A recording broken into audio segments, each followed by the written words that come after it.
I'm going to talk a little bit about mindset today and what I believe is a really healthy mindset to have when you approach your marketing. And look, this applies to a startup business or to a business that has been established for a long time. But in small business, I think it's really, really important to be brave and to back yourself. Marketing is not an expense. Marketing is an investment. So it should actually lead to a return on your investment. In business, sometimes we have to commit to an expense that is out of our cash flow comfort. If we have ambitious growth goals, we will need to outlay some expense.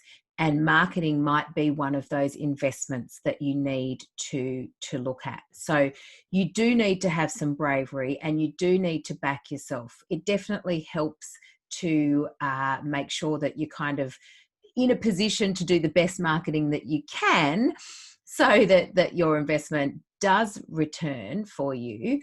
But nevertheless, sometimes it will require that brave mindset. And there's 5 reasons actually why you need that bravery in marketing.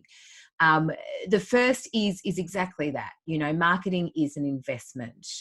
Anyone who thinks that marketing, even social media marketing, anyone who thinks that marketing is free is deluding themselves. So marketing is not free. Somebody's got to do it. So marketing doesn't just happen, and there might be channels that we can set up profiles on, and it doesn't cost us any money to set up a Facebook page or an Instagram profile, and it doesn't even cost us if we want to put some content out through the newsfeed via those channels. But if you actually want that content to make a difference to your business, it does start to cost. And guess what? To set up the Facebook page, to set up your Instagram profile, to produce the content that you can essentially post for free, that all takes time.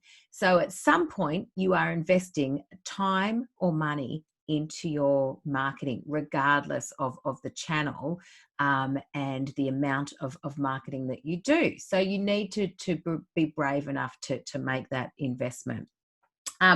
Number 2 is that you need to get comfortable making decisions. Some pretty big decisions that you're going to have to make along the way are going to be, to do with financials. You're going to need to make the decision to back yourself, but you're also going to need to make decisions from a strategic direction point of view. So you'll need to focus on which business priority to invest in achieving. So you'll need to kind of, with a small budget, it's going to be really important that you choose 1 or 2 business priorities to invest in and to really throw everything at to achieve. I know I'm a small business owner myself. I want to do everything and I want to do it now. And there's all of the things that I want to do. And there's all of the business priorities that I think I need to achieve. And over the lifetime of my business, let's hope I do. But when I'm planning my next 12 months of marketing, I need to be really focused with what it is my business needs to do now, this year, so that when it comes to our marketing investment, we are chasing the goal that we need to achieve now. So that's smart marketing investment. If we have 100 things that we're trying to achieve, then we're throwing our marketing dollars at 100 of those things that we're trying to achieve. So keep it simple.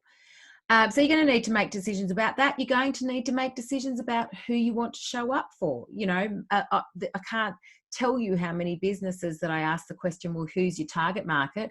Oh, anyone can buy. Anyone from a 3-year-old to a 99-year-old. Technically, that's absolutely possible for some businesses. So sure, I guess if you're a physio, you do treat a 3-year-old and you probably do treat a 99-year-old. But I'm pretty sure it's not the 3-year-old that's making the decision to pick up the phone and call your number to book that appointment for themselves. In fact, I think for any kind of child up to a certain age, none of them are actually making the decision to pick up the phone and call that physio to get their knee treated or whatever the case may be. So the decision maker there is actually the mother. So all of a sudden, we've ruled out a whole age bracket based on the fact that they're actually not the people that make the decision to buy there. Then we can start becoming a little bit more focused, and we can go, well, actually, now we're being real. If we look at the majority of the customers that we do the best work for, it's people that look like this. These are the ones that don't complain about our prices. These are the ones that actually value what we sell. These are the ones that come back and buy from us again. These are the ones that leave us reviews and tell their friends and family about us. They're the customers that we want to attract. They're the ones that we want to go after with our marketing. So it really pays to make some decisions. It's tempting. And I know there's a lot of FOMO when you go, oh, but what if, but once I served a 70-year-old, or once I sold a, packet of this to someone who looked like this. Not interested in the onces. We're interested in the bulk. We want to know where we can make real impact. So you'll need to make some decisions around where that is and be brave enough to have the FOMO of not worrying about the once or twice, I've served this customer or that. Another thing to remember there too is just because you decide to target a particular niche with your customer, as your community, as your target audience, it doesn't mean that the odd person from here or there is not going to buy from you. They probably will still.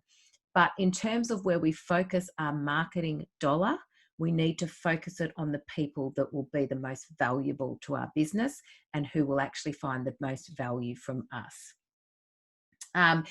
Another really important thing is to lean in. And again, this takes bravery and backing yourself to go, do you know what? I'm not, if I decide to do marketing, I am just going to commit to this. I'm going to commit to make it work. I'm going to get the team on board. The businesses that I've noticed that have done the best over the years of working with many small businesses, the ones that have kind of got the best results with their marketing are the ones that really lean into the process. They, follow the strategic marketing process. They really measure and optimize to see what marketing is working and what's not.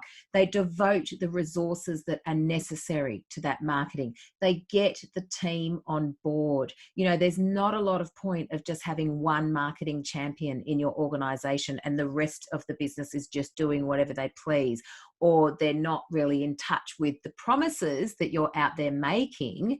And therefore, when customers are coming back to your business with, and expecting this level of service or this particular product, or for you to at least know what the marketing's doing, and then that's a real friction point and a cause for disappointment. So lean in, get the crew on board, give it all it's got. Be prepared to be curious. Be prepared to do a bit of trial and error, and really be prepared to make that work. Lead with passion. Again, make this marketing effort something that you wholeheartedly believe in. Turn up with passion, because your customers will feel that passion and they want to know that you do back yourself and that you do back the delivery of the product and the service that you sell, that you believe in that brand. And if you lead with passion, if your employees lead with passion, this will be infectious. This is the kind of energy that needs to kind of differentiate you from the competition, that helps you stand out in a crowd. And finally, commit to consistency. All too often I see small businesses, they're in a downtime, they're in a quiet time. And so they go, oh, better get onto that marketing. or sales are flailing, or their business is stagnant, so they're like, oh, quick, let's get onto that marketing. And they make a concerted effort maybe for 3 or 4 weeks, and then they get busy and marketing falls by the wayside again, or another priority pops up. Again, this is where it's really important to kind of have one business priority, so you can always be focused on achieving that. But know that consistency and persistency is absolutely key. As soon as you drop out of sight of your customers or your target audience, you drop out of sight, you're gone. So if you do your marketing for 3 or 4 weeks or 2 months, and then you're gone for the next 10 months, then pretty much that 2 months of marketing that you've done would probably be completely wasted in time and effort. So everybody today is bombarded with so much information. You think about all the channels that we have, pushing out messages to us at the moment. Our short-term memory cannot, and even our long-term memory struggles under the load. So you can't expect people to remember you just because you're always present with you. You always know about your organization. Your doors are always open and your website's out in the world. That doesn't mean that people can see you. That just means that if people are searching for you on the off chance, they might find you. But don't leave it to the off chance and might find you. You can control how visible you are by simply being consistent and persistent with your marketing activity. So there's 5 very good reasons, I think, to, really kind of focus your mindset around being brave, leaning in, and committing to doing really fantastic marketing.